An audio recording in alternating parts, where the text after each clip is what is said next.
Muy buenas tardes y bienvenidos a esta 11ª edición de la Cátedra de las Américas. En esta ocasión tenemos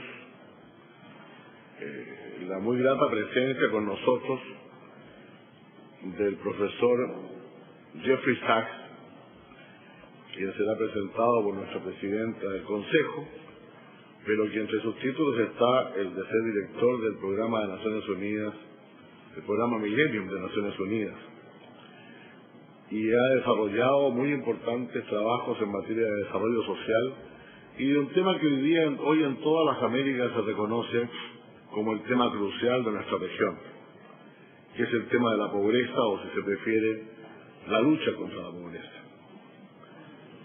Hace pocos meses hemos tenido la noticia que nos provenía de la CEPAL de que la pobreza había disminuido en el último año en 13 millones de personas en América Latina. Sería una gran cifra si no fuera porque la disminución fue de alrededor de 213 millones a 200 millones. Y ciertamente eso todavía es enorme si se considera además que casi la mitad de esos 200 millones son indigentes, o sea, están en la extrema pobreza. Y al mismo tiempo, si se considera que gobernantes, mundo político, académicos, intelectuales, consideran que en realidad la estabilidad democrática de nuestra región, la posibilidad de mantener democracias estables y de incorporarnos adecuadamente al mundo del siglo XXI está precisamente en nuestra capacidad para enfrentar el gran tema de la pobreza. En este aporte nosotros estamos convencidos de que los trabajos del profesor Sachs son y nos serán muy útiles, y me es muy grato dejar con ustedes para su presentación a la presidenta del Consejo Permanente, embajadora Marina Valera. Mr. Secretary General, José Miguel Sousa, Assistant Secretary General Albert Rambin, ambassadors, permanent representatives, alternate representatives, other distinguished guests, ladies and gentlemen. I feel privileged to be able to introduce to you today, in my capacity as Vice Chair of the Permanent Council, Professor Jeffrey Sachs, our special guest and speaker in this, our 11th lecture in the Organization of American States lecture series of the Americas. The theme of Dr. Sachs' address will be New Approaches to Economic Directions in Latin America.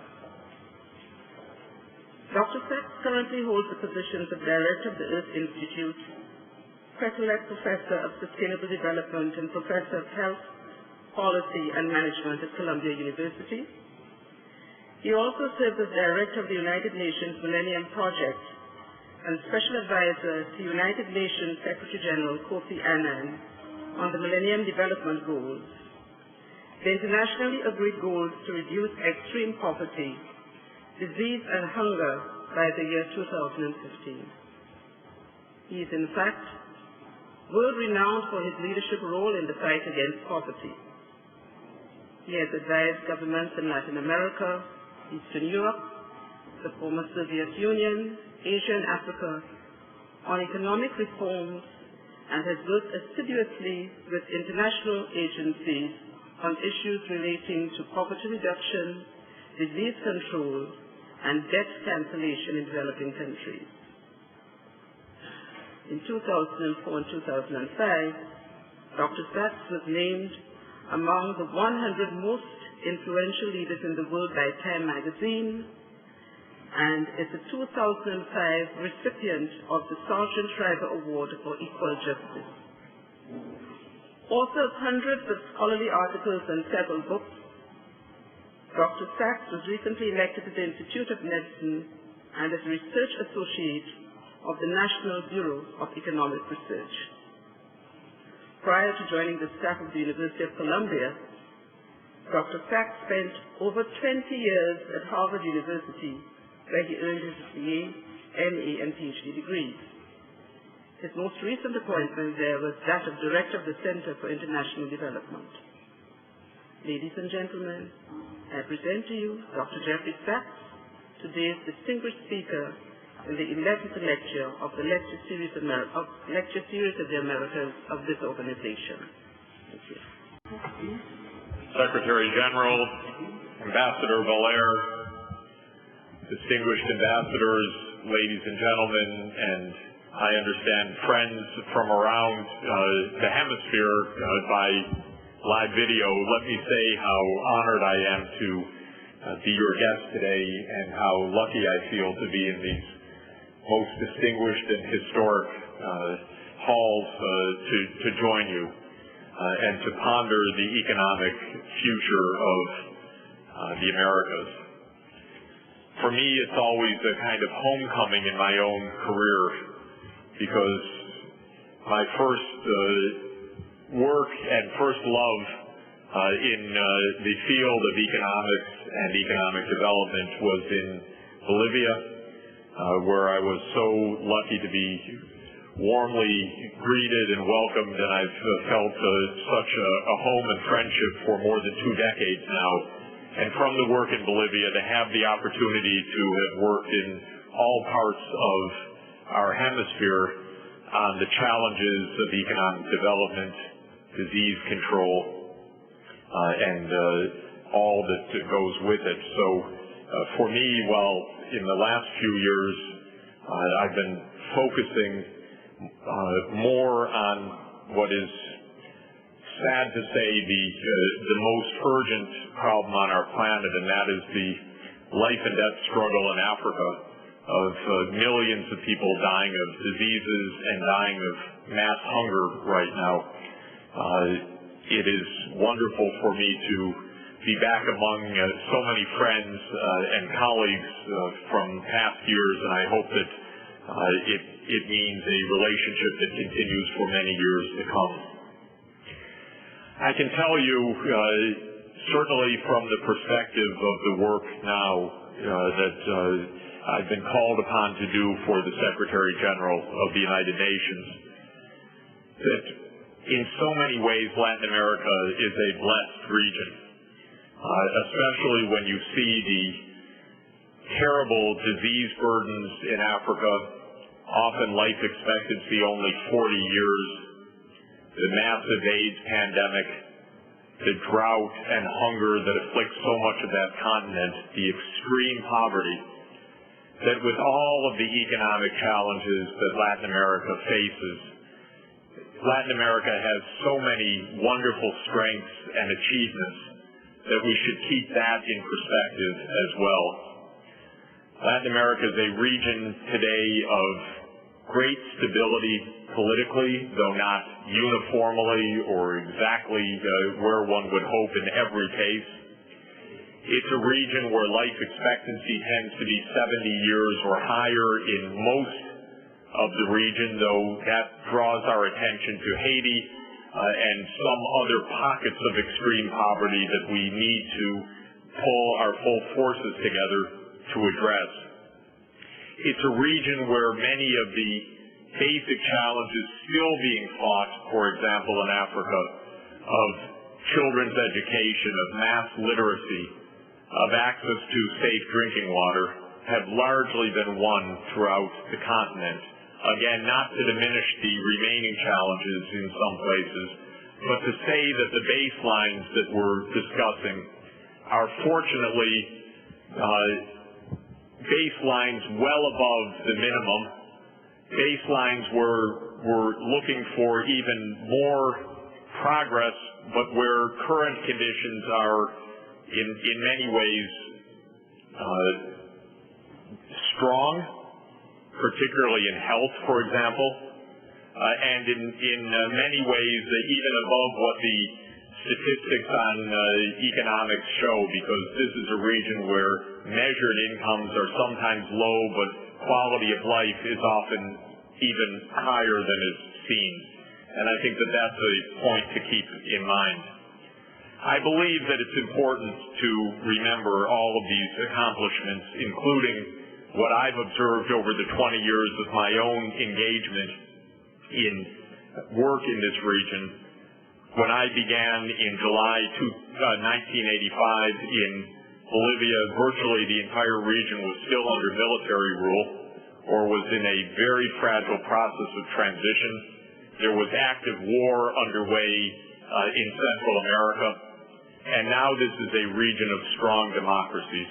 And this is a tremendous accomplishment, and I do believe that these democracies are robust. So this is the backdrop that I think is important to keep in mind. But it's also a region where there are three issues that I believe continue to challenge us because despite years and decades of attempts to address them, they remain unsolved.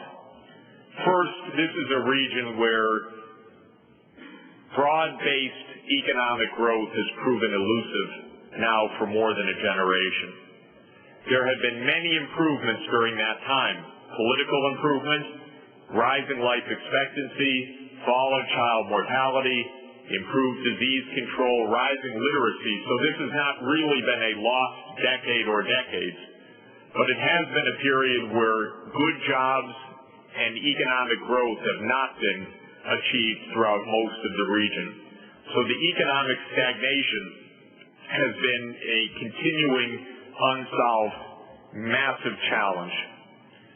Second, this is the region of the world that almost defines inequality, because these were societies that were forged in the crucible of violence and inequality itself. All of the Americas in some ways are conquest societies, after all.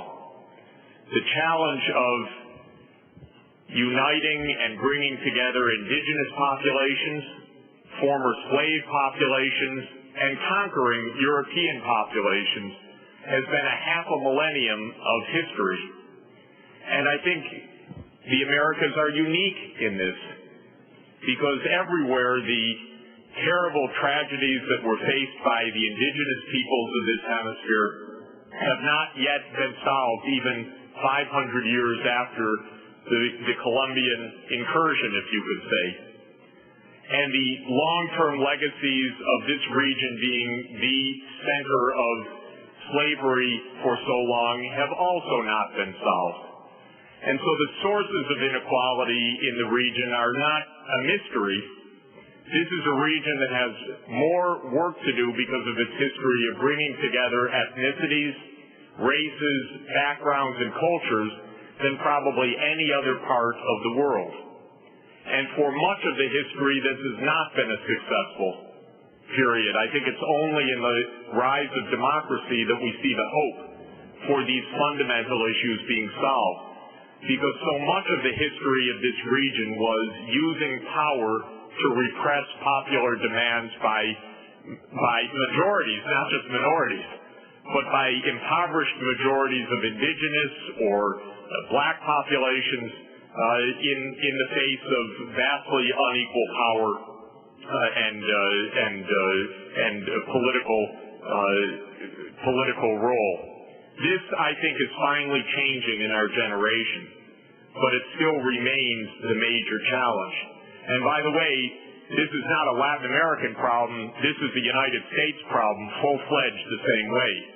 The proportions are somewhat different, but the indigenous populations of the United States, the former slave populations of the United States, it is the same challenge. This is an Americas-wide phenomenon, with the exceptions of the highest latitudes, perhaps, in the north. I was going to say in the south, but that's not quite true. In the south, it was the same story in different ways. The third aspect that I would point to as unsolved is the relationship of the people to the physical environment and all that that entails. This is an unsolved challenge in every part of the world, by the way. Don't let anyone convince you for a moment that our world is on a path of sustainable development. Not yet. It's not impossible that we get on one, but we are changing the climate, tearing down rainforests,